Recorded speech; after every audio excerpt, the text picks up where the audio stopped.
Well, it's Career Friday here on Cheddar News when we share our top tips and advice for job seekers. A recent pay transparency law in New York requiring employers to post salary ranges on job listings. And while it's often a helpful tool, some companies post very wide salary ranges, leaving job seekers confused as to what the position actually pays. Might seem daunting, but this process could actually open the path for negotiating a higher salary than you anticipated. So joining me now is Elizabeth Pearson, women's career coach and author of Career Confinement. Elizabeth, thanks so much for coming on the show on this Friday. And let's start with this. Why do employers post such wide ranges of salary for some of these open positions? Well, first off, thanks so much for having me back, Kristen. And there are a few reasons why they may do it. Companies might not know exactly what they want a particular role to be. It could be a newly created role. It could be one that's expanding. Sometimes it's hard to even really nail down a job description. A lot of times those can actually be inaccurate. So they might want to just kind of like put something a little bit more vague out there so that they can cast a wider net for different candidates. And then also it leaves them room to negotiate once they do have a smaller pool of qualified candidates.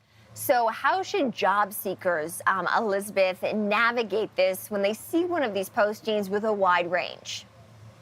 Yeah, I think first off, see if you fit in that range. What's happening now, it's kind of a downside of it, is that if you post a higher range, people will assume that they can get the actual tip top of that, the 100% high end. And therefore that attracts a lot of unqualified candidates. So make sure that you're a qualified candidate, and then make sure that you have the skills that actually match up to that job description, because you may not check all of the boxes and you don't want to waste your time and their time. And also, you also have to factor in that compensation doesn't just stop with salary. There's all sorts of non-salary items that you can negotiate for. So don't let that salary band really make or break whether or not you apply for something. Instead, look at the company culture. Is it a place you really want to work? Is it a job you feel really excited about when you read the job description? That should really be the more determining factor on if you go for it. Well, let's talk about negotiation here for a moment, Elizabeth. At least when it comes to compensation, what is the best way for an employee to approach that, to basically successfully negotiate a salary that they do feel they deserve? Well, first off, I always tell candidates, don't tell them your number.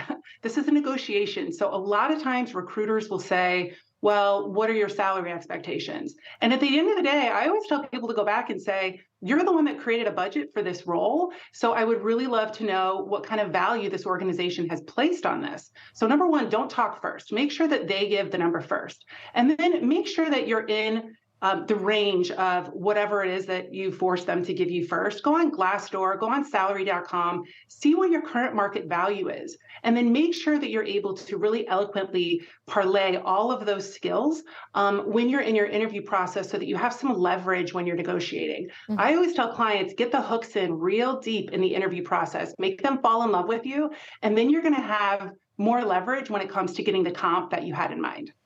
That's good advice, Elizabeth. So I know you have your book behind you too, Career Confinement. Talk to me more about it and how someone can navigate themselves out of that feeling of confinement when it comes to their career. Yeah, I think first off, you have to really start believing that we're never trapped. We're never, our destiny is not made by the choices that we've made so far. It's really about where we want to go and what we want to do to get there. So first off, never feel trapped. Second off, look at your wealth of experience and see which skills are transferable into other industries, work your network, make sure your LinkedIn looks amazing, know your value, and just stay really steadfast in the process, and have faith that something will come at the right time, and that if you really don't love your job, you're actually not benefiting the employer as much as you think. They'll know. You can always feel that vibe. So it's better to just try to find a job that's in better alignment to the impact you want to make, the purpose you want to have to make. And if you need a little help, you can pick up the book. It's got lots of tips. All right, Elizabeth Pearson, women's career coach and author of Career Confinement. Elizabeth, thank you so much for coming on the show.